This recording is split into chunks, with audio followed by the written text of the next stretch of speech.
Hey everyone, how you doing? I'm Gunnarolla. It's Sunday, which means it's time for another episode of Gunnarolla University, the series where I teach you how to do and deal. Don't know why I made a pouty face just then, but you know. Today we're going to talk about post-production video editing. For a lot of creators, this can be their least favorite part because it's often very time-consuming. I actually love editing. One of my very first jobs in the industry was in post-production on a reality TV series, and I was in awe of how we were able to take a whole lot of nothing and make it into something. I picked up a few techniques along the way, and today I wanted to share with you 5 tips and tricks to speed up your post-production video editing workflow.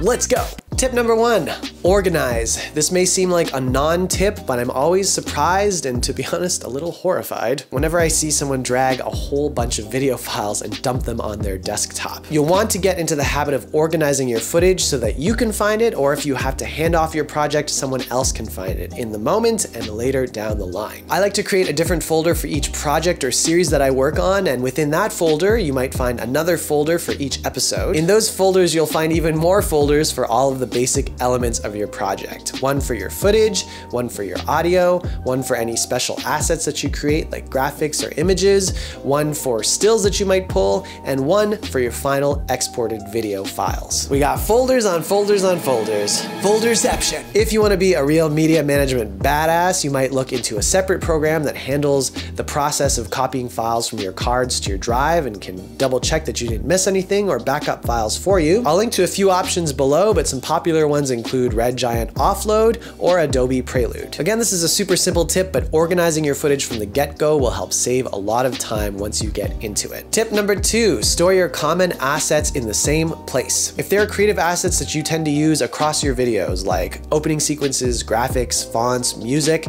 it helps to have them stored in one place. I recommend using a cloud service like Dropbox or Adobe Creative Cloud so that you can access these files and share them from anywhere. This way, if you find yourself editing on a different system or having to pass off your project to an editor, you can maintain some consistency. Tip numéro 3, and this is a big one, especially if you're dealing with big files. Use proxies. If you're dealing with really big files because you shoot in high-res formats like 4K, or you have a really slow editing system, proxies will help speed up your editing process a lot. Proxies are basically a copy of your original video file in a much smaller format so that your editing software can process them more quickly. They're pretty easy to create in Final Cut Pro or Adobe Premiere. It's basically an extra step that I take. I create the files overnight, and then my project is ready to go the next morning. When it comes time to output your final project, your editing software will reference the original high-quality files that you end up with a high-quality end result. When I'm on the road, I have to edit my projects with this MacBook Air. It's probably more than 5 years old.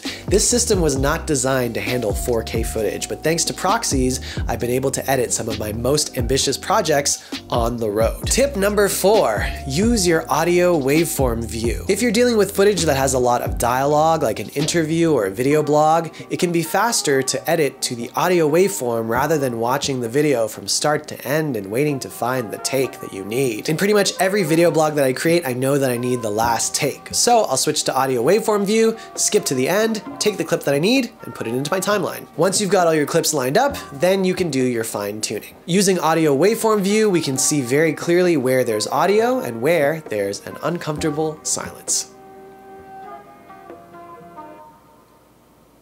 Like that one. Tip number 5, name your files properly. When you start a new project, immediately save it under a new name. Don't let it stay Untitled Project 1. What ends up happening is that behind the scenes, your editing software is creating a ton of temporary and scratch folders and files, and they'll all be called Untitled Project 1, and you'll end up in a situation where it just doesn't know what to link to anymore because everything's called Untitled Project 1. When you output your final video, make sure to give it a descriptive name and avoid putting the word final in there. That's the kiss of death. How many of us end up having to make revisions and end up with a file that's called Project Final.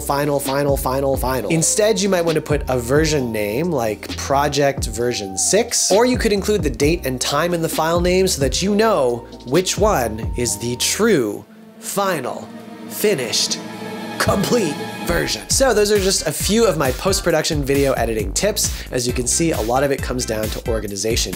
Video editing can be a lot of fun as long as you take the extra steps to make sure that you are using your time efficiently. If you have any tips, leave them for us in the comments below, and if there's a topic you'd like to explore in an upcoming episode of Gunnarolla University, let me know by leaving a comment, tweeting, Instagram, email, whatever you want to do. Would love to hear from you. Thank you so much for watching. Check out a previous episode or something completely different, like a travel story, a food story, a music video. There's tons to explore. I'll see you next time. À la prochaine.